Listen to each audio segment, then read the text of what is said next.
Hi guys! So, if you can see, you're inside the ref. Wow! Because for this video, I'll be doing a ref tour. And it's an impromptu ref tour. I have been wanting to do this for so long, but hindi ko siya napapanahunan. So, ngayon lang. And lagi ko kasing iniisip na maingay sa background yung mga tao dito. Sila MASE, sila YARA. But, hindi talaga mapipigilan yun. So, hayaan nyo na yung background. Just enjoy it. Kasi wala pa silang signs ng pagkaantok and it's already 10-ish, 10:30-ish and wala pang signs ng pagkaantok. I've decided I will just film something na pwede kong gawin ng madali or mabilisan and here it is, ref tour ngayong naisip ko. Kasi ang tagal ko na tong plan, lagi ding hindi naman puno yung ref namin. So parang it doesn't make sense kung wala namang laman yung ref and then magre-ref tour ako. Pero let me know if gusto niyo rin ng ganun. Kasi dati naisip ko parang kahit yung mga leftovers lang yung laman, yung sudden ref raid lang, okay din yung ganun. Kasi like, yung reality, yun talaga yun. So ngayon, medyo nakaayos siya and medyo may laman siya. Kaya parang I feel like it's the best time to do this since hindi pa sila antok. Inuubos pa namin yung energy nila. Not really to brag. Gusto ko lang talaga mag-ref tour kasi I don't know about you guys pero enjoy na enjoy ako nanonood ng ref tour sa YouTube. And gusto ko lang din siyang ma-experience. So, tuloy na natin tong ref tour since that's the main purpose of the video. Ang dami-dami kong sinabi. Nakakahingal. So, ayun lang guys. Let's do this. So, ito na yung ref, and ito yung freezer, bottom freezer siya. Hindi ko alam kung ano yung mga tawag sa mga ref. Yun lang yung alam ko, basta bottom freezer to. Ayun pala, wala akong alam sa mga ref, like I said, pero meron tong feature na pwede mong ilipat yung side ng door. So, itong mga to, pwede siyang ilipat dito. Parang yung opening niya, instead of pa ganyan, magiging pa ganun siya. Hindi pa namin na-try, pero hindi naman kailangan eh. Better siya na best yung pag ganito siya na side. So, sisimulan natin dito, syempre. And simulan natin sa door. So, ayan na siya. Ito medyo maayos to kasi parang from time to time mahilig akong magbuting-ting dyan and i-organize yan. Ewan ko ha, sa akin maayos na yun ha. Alam ko yung ibang mga nakita ko super mas maayos pa.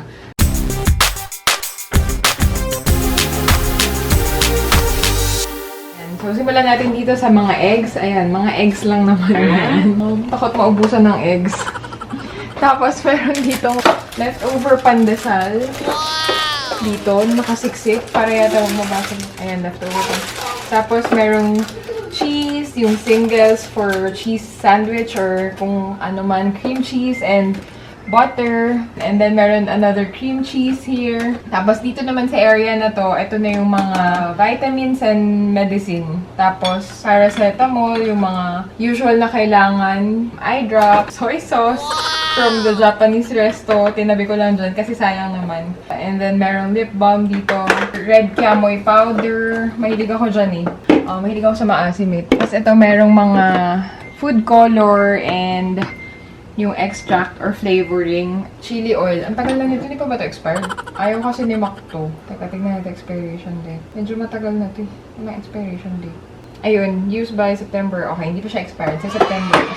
Tapos ito, yung butter. Tapos another butter. This is our favorite butter, by the way, for sandwiches and for cooking ito. Tapos ayan, for sandwiches. Here, we have a lot of Korean masks. And bukod sa mask, yung cool fever. Summer ngayon, dapat nga naggaganto pag lumalabas yung mga kids. Pero, ito ginagamit pag merong may fever. And hopefully, huwag siyang magamit. For emergency lang.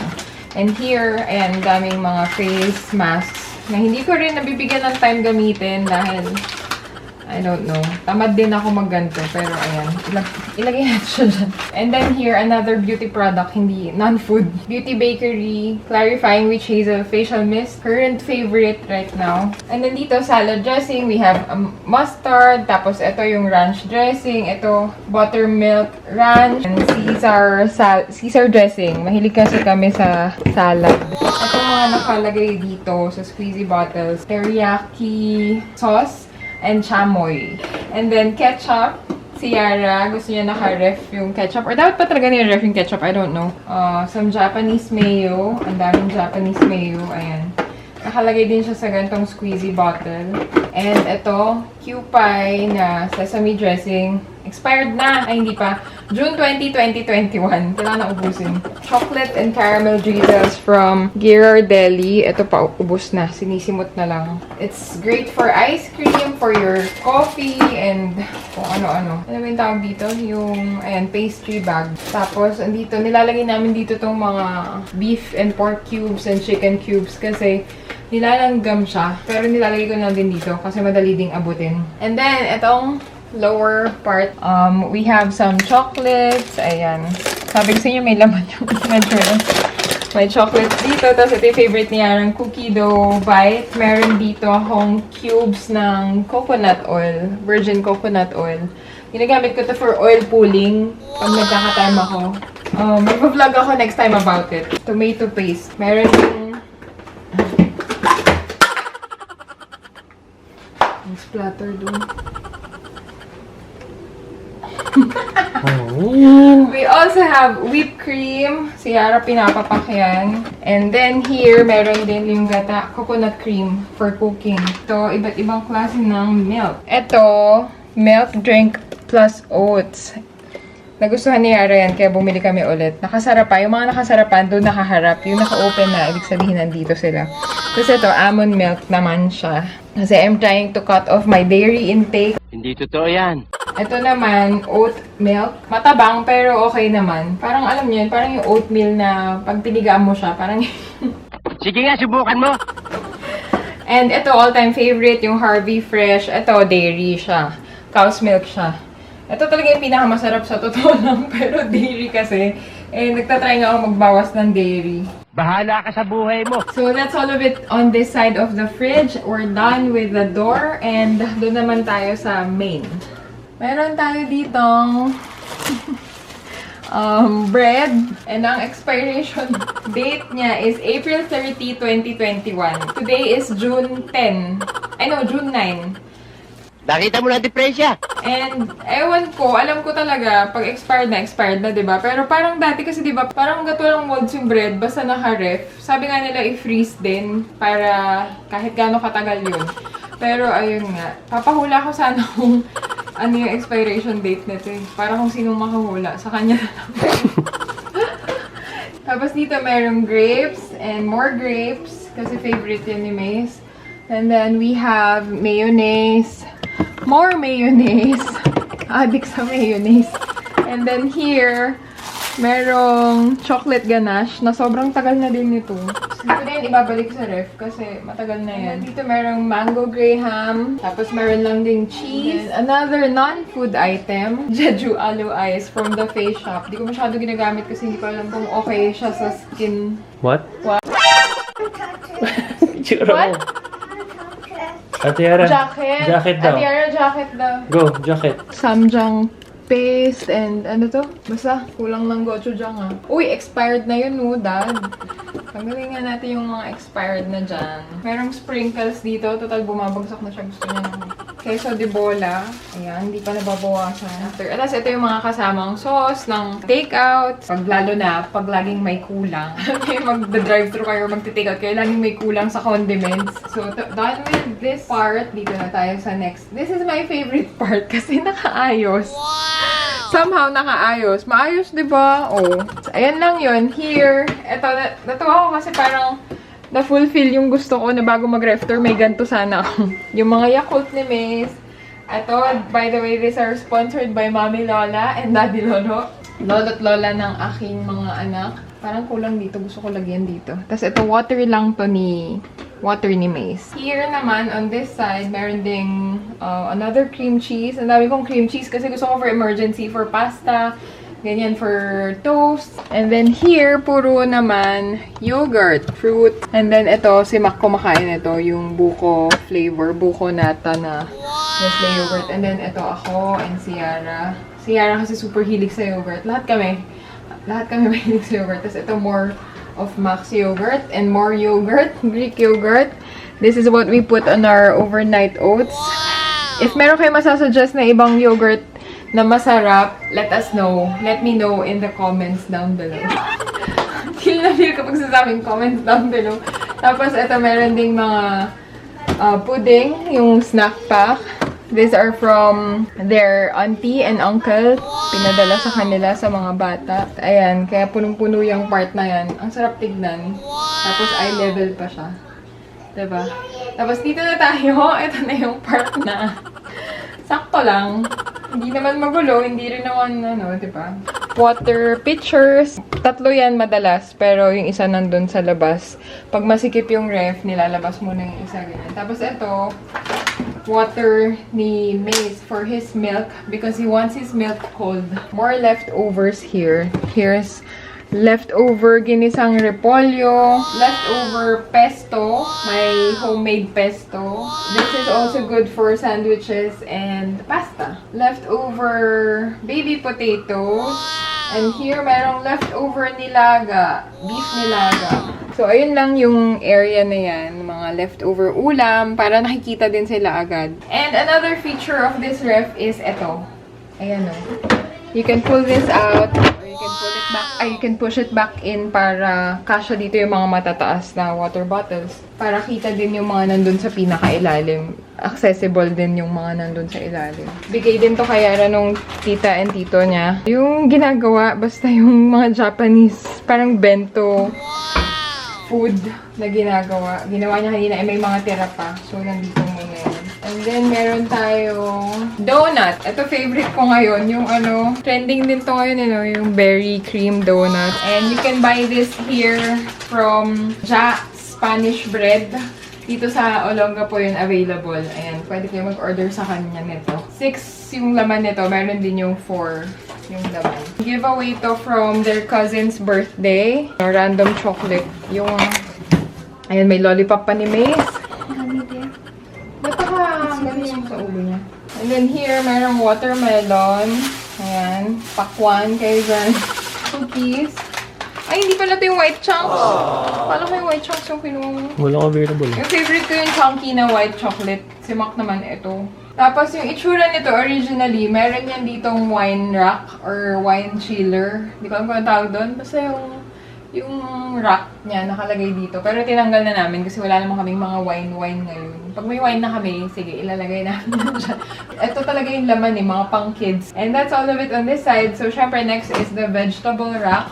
Ayan, daming gulay. Lagi naman kaming maraming gulay kasi pang ulam-ulam yan. Dapat nga, tinatanggal sa plastic kasi nakukulog.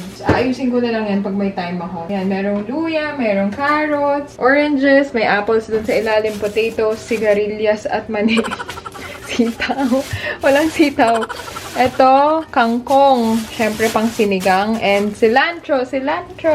My favorite. Meron din ditong lemon. Kasi ito, naku, baka malimutan ko itong mga to.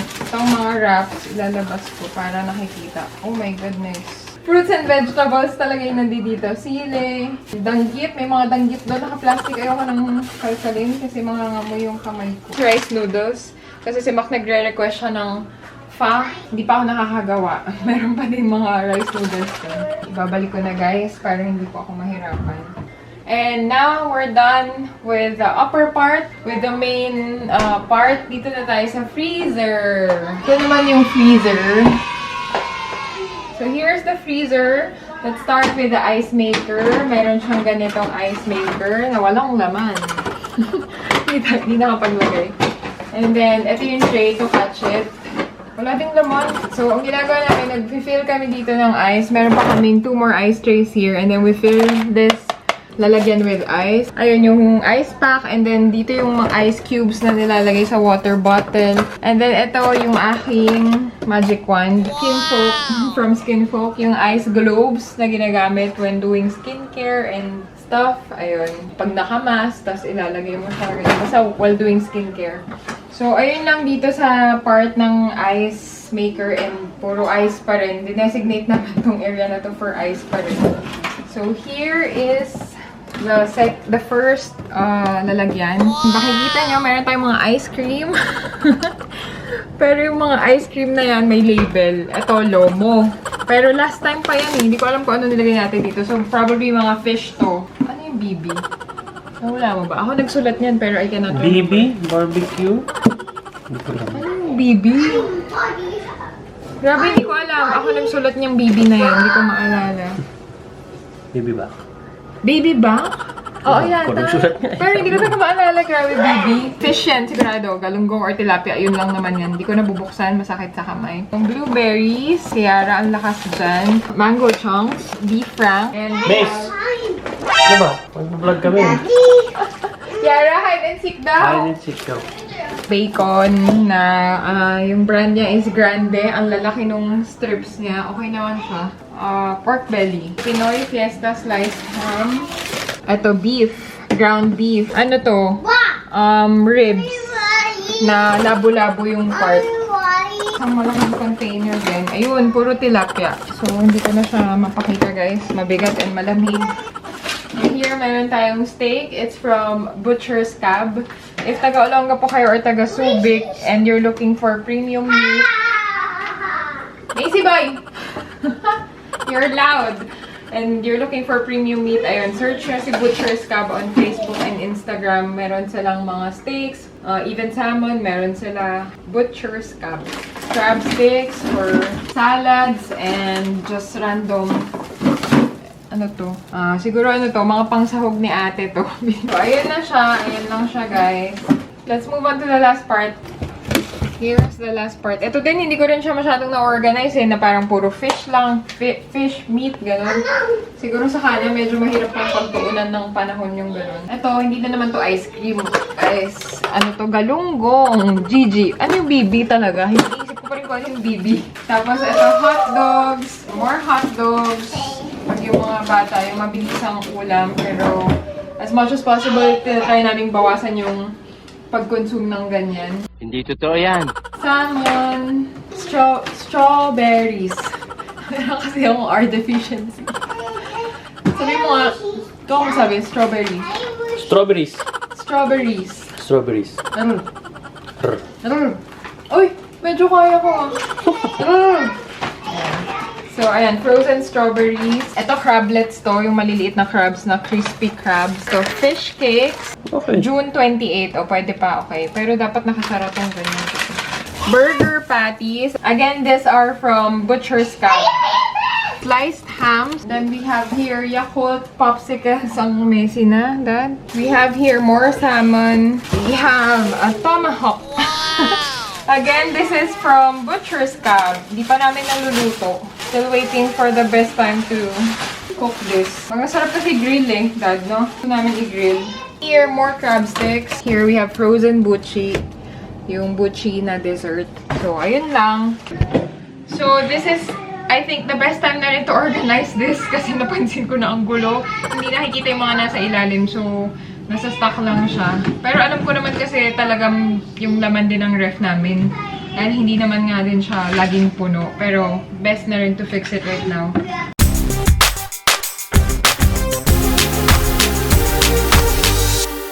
And now it's a little bit organized. Ayan. Yan na siya. Medyo mas maayos na siya ngayon, guys. Kaysa kanina. Sabi ko sa inyo, improve ko talaga to. Ngayon pa ako nag-ayos. Wala ding specific na pagka-organize, pero at least maayos siya yung pagka-salansan niya. At yung mga hams, hot dogs, random, halo-halo na lang din. And ayun guys, I'm done fixing the freezer and we're done with our ref tour. Thank you for watching and please subscribe to our channel if you haven't yet. Just click on yung subscribe button below and also the notification bell if you want to be notified every time we post new stuff, vlogs, or anything. So, ayun guys, thank you so much for watching. God bless you all and bye-bye!